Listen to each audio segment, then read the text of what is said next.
In today's tutorial, I'm going to show you how to change the maximum undo memory on the GIMP application.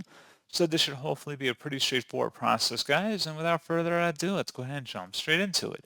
So all you have to do is select the Edit tab at the top and then go down and select Preferences.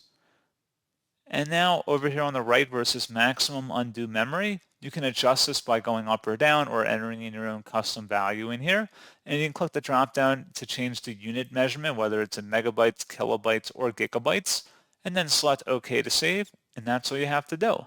So pretty straightforward process, guys. And as always, thank you for watching. I do hope that will help you out, and I do look forward to catching you all in the next tutorial. Goodbye.